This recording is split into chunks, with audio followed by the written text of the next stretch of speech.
Assalamualaikum warahmatullahi wabarakatuh. Bismillahirrahmanirrahim. Baiklah, di sini saya akan menjelaskan dan menafsirkan surat Yunus ayat 22 sampai 23.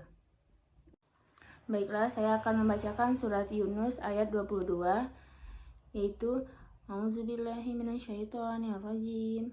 Bismillahirrahmanirrahim.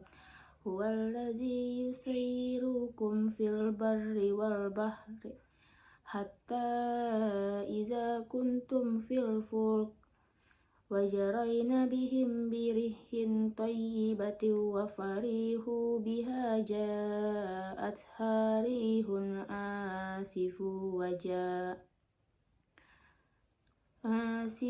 waja'ahumul mawju min kulli makanin wazzannu annahum uhita bihim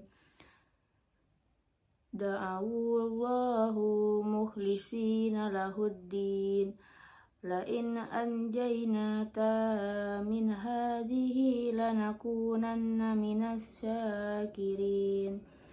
Yang artinya itu, dialah Tuhan yang menjadikan kamu dapat berjalan di daratan dan berlayar di lautan, sehingga ketika kamu berada di dalam kapal dan meluncurkan kapal itu membawa mereka orang-orang yang ada di dalamnya dengan tiupan angin yang baik, dan mereka bergembira karenanya. Tiba-tiba datanglah badai dari gelombang penimpanya dari segenap penjuru, dan mereka mengira telah terkepung bahaya. Maka mereka berdoa dengan tulus, ikhlas kepada Allah semata. Saya berkata, sekiranya Engkau menyelamatkan kami dari bahaya ini, pasti kami akan termasuk orang-orang yang bersyukur.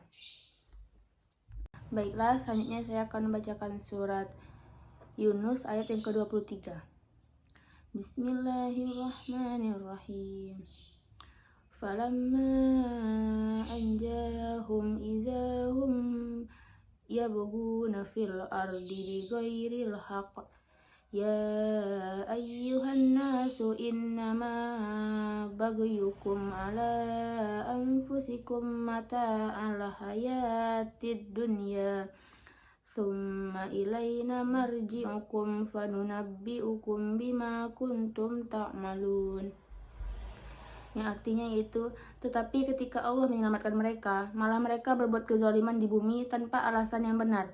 Wahai manusia, sesungguhnya kezalimanmu bahayanya akan menimpa dirimu sendiri. Itu hanya kenikmatan hidup duniawi. Selanjutnya kepada kamilah kembalimu. Kelak akan kami kabarkan kepadamu apa yang telah kamu kerjakan. Shadaqallahul azim. Surat Yunus ayat 22-23 menggambarkan tentang sangat menyentuh sifat dasar manusia dalam menghadapi kesulitan dan kemudahan. Dalam ayat 22, Allah menjelaskan bahwa Dialah yang memberikan kemampuan bagi manusia untuk berpergian di darat maupun di laut. Saat mereka berada di atas kapal yang berlayar, tenang dengan angin yang lembut, mereka merasa aman dan bergembira. Namun, ketika tiba-tiba datang badai dan ombak besar menghantam dari segala arah, rasa takut pun menguasai mereka. Dalam kondisi genting tersebut, manusia sadar akan kelemahan dan keterbatasannya. Lalu mereka berdoa kepada Allah dengan tulus dan ikhlas. Mereka memohon keselamatan dan bahkan berjanji akan menjadi orang-orang yang bersyukur jika diselamatkan dari bencana itu. Ini menggambarkan bahwa dalam kondisi terdesak, hati manusia cenderung kembali kepada fitrahnya, yaitu bergantung penuh kepada Tuhan. Ayat yang ke-23, Allah menjelaskan bahwa setelah diselamatkan, manusia seringkali melupakan doa dan janjinya.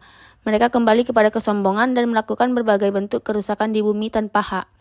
Allah menegaskan bahwa akibat dari kezaliman itu tidak lain hanyalah akan kembali kepada diri mereka sendiri. Semua itu hanyalah kenikmatan dunia yang fana, yang tidak sebanding dengan tanggung jawab besar di akhirat. Pada akhirnya, semua manusia akan dikembalikan kepada Allah, dan setiap amal perbuatan akan diperhitungkan dan diberi balasan yang setimpal. Ayat ini menjadi peringatan yang kuat bahwa keikhlasan sejati bukan hanya diuji di saat bahaya, tetapi juga saat hidup dalam kenyamanan. Maka, penting bagi manusia untuk selalu ingat kepada Allah dalam segala keadaan, baik suka maupun duka, dan tidak menjadi hamba yang hanya mengingat Tuhan saat dalam kesulitan.